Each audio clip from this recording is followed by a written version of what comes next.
Hello everyone, welcome back to my channel Pawan Eco World. Students, हम कर रहे हैं चैप्टर नंबर 7 जो कि है हमारे पास AS/AD कॉन्सेप्ट। उसका पार्ट नंबर फर्स्ट और पार्ट नंबर सेकंड मैं करवा चुकी हूँ। मीन्स एक इंट्रोडक्टरी लेक्चर था, एक अनएम्प्लॉयमेंट के बारे में था।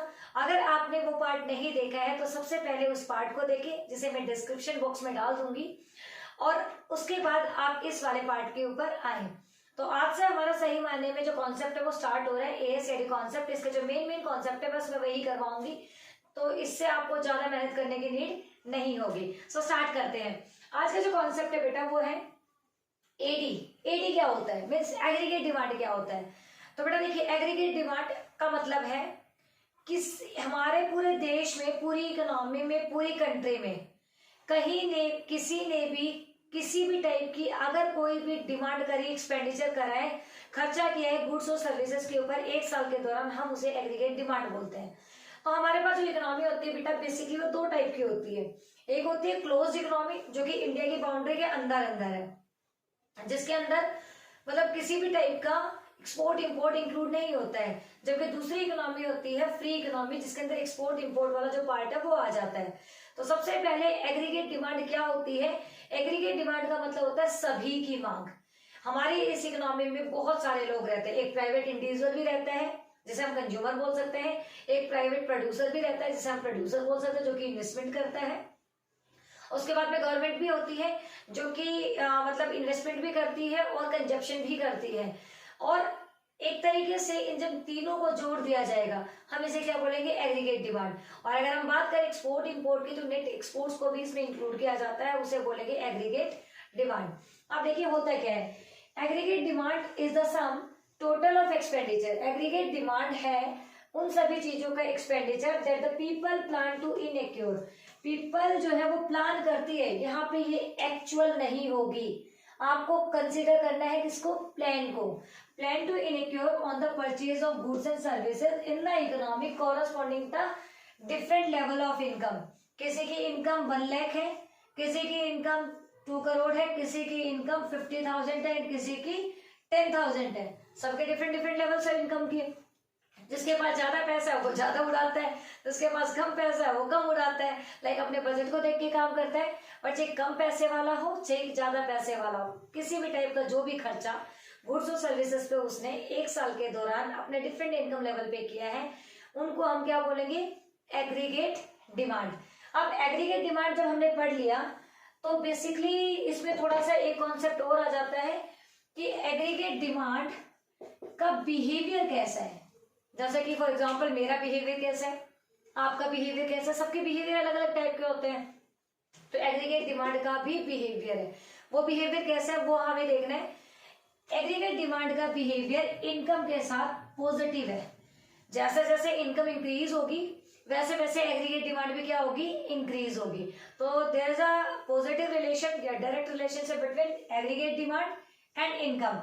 जैसे कि मान लेते हैं अगर हमारे पास इनकम 100 रुपीज है तो हमारा कंजप्शन 10 रुपीज होगा, फिर 200 हो जाएगी तो हमारा 20 हो जाएगा, 300 हो जाएगी तो मे भी हो सकता है कि 25 हो जाए। मतलब ऐसे हमारा इनकम के साथ एक्सपेंडिचर जो है वो बढ़ता रहता है। ये हमारा क्या है, एग्रीगेट डिमांड का इनकम के साथ में रिलेशनशिप है। तो हम इसे बोलते हैं एग्रीगेट डिमांड का बिहेवियर। एग्रीगेट डिमांड का एक बनेगा शेड्यूल और एक बनेगा कर्व। जब शेड्यूल बनेगा तो it is a tabular presentation of aggregate demand and income, और जब कर्व बनेगा तो it is a diagrammatic presentation of जो भी हमने जो शेड्यूल बनाया था एग्रीगेट डिमांड का वो हम उस पर बना लेंगे। आप काफी सालों से, कई दिनों से, 2 साल से यही पढ़ते जा रहे हैं 11th और 12th में। इसको हम बोल देते हैं शेड्यूल, या फिर इस तरीके का भी बन सकता है। और ये जो भी हम डायग्राम बनाते हैं लाइक कोई भी ऐसे ऐसे या फिर किसी भी तरीके का, ये होता है शेड्यूल। तो ऐसे ही हमारे एग्रीगेट डिमांड का, और एग्रीगेट डिमांड का जो शेड्यूल है वो कर्व बनेगा। वो एक छोटा सा कॉन्सेप्ट है। उसके बाद में जो मेन कॉन्सेप्ट है components of aggregate demand in close economy. पहले क्लोज इकोनॉमी की बात कर लेते हैं भाई। क्लोज इकोनॉमी का क्या सीन है। क्लोज इकोनॉमी वो इकोनॉमी होती है जिसके अंदर एक्सपोर्ट इंपोर्ट नहीं होते। जो भी हम प्रोडक्शन, कंजप्शन, इन्वेस्टमेंट जो भी कुछ करेंगे वो हमारे देश में करेंगे। मीन्स खाना पीना रोना धोना सब हम अपने साथ करेंगे, विदेशियों को इंक्लूड नहीं करेंगे। ऐसी इकोनॉमी होती है क्लोज इकोनॉमी। तो क्लोज इकोनॉमी के अंदर बेसिकली जो गवर्नमेंट है उसका भी सीन नहीं होता है। इसमें दो ही सेक्टर्स होते हैं, एक होता है प्रोड्यूसर, एक होता है house hold. House hold depend करता है प्रोड्यूसर पे, प्रोड्यूसर डिपेंड करता है हाउस होल्ड पे। मीन्स आपस में एक दूसरे जो है सामान लेते रहते हैं या देते रहते हैं, जिससे हम ये कह सकते हैं कि इससे रियल फ्लो भी बोला जाता था। भाई एक ने सामान दिया, दूसरे ने उसके बदले सामान दे दिया। ये जो हाउस होल्ड था उसके पास फैक्टर्स ऑफ प्रोडक्शन थे, जबकि जो प्रोड्यूसर था उसके पास गुड्स एंड सर्विसेज थे, आपस में दोनों ने एक्सचेंज कर लिया। एक के लिए रिसिप्ट हो सकती है, एक के लिए पेमेंट हो सकती है, बट है तो दोनों के अंदर ही इंटरडिपेंडेंस। तो जब दो सेक्टर्स इंक्लूड होते हैं क्लोज इकोनॉमी, जब ओपन इकोनॉमी की बात आ जाती है तो यहाँ पे दो सेक्टर की बजाय तीसरा सेक्टर भी आ जाता है, दैट इज गवर्नमेंट और नेट एक्सपोर्ट्स।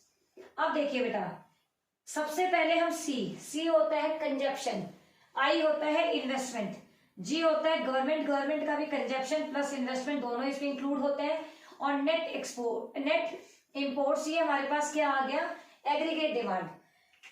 मैं मतलब प्राइवेट इंडिविजुअल कंजप्शन करेगा उसका खर्चा, प्लस में आप मतलब प्रोड्यूसर आप भी खर्चा करोगे वो, फिर गवर्नमेंट चाहिए हमारे मतलब गवर्नमेंट चाहिए एक रोड पे, ब्रिज पे, डैम पे, स्कूल पे, हॉस्पिटल पे जो खर्चा करेगी वो भी, और जो भी इन्वेस्टमेंट करेगी, कोई भी अपनी बिजनेस यूनिट स्टार्ट करेगी या फिर कहीं इन्वेस्टमेंट करेगी वो भी, सारे किसका पार्ट है, एक्सपेंडिचर का पार्ट है, एग्रीगेट डिमांड का पार्ट है। और फिर इसके अंदर क्या आ जाएगा, एक्सपोर्ट और imports, means exports minus imports कर देंगे तो हमारे पास आ जाएगा नेट एक्सपोर्ट्स। जब इन चारों को जोड़ दिया जाएगा तो हमारे पास क्या बन जाएगा, एग्रीगेट डिमांड। तो हम क्या कहेंगे, aggregate demand equal to C plus I plus G plus X minus M.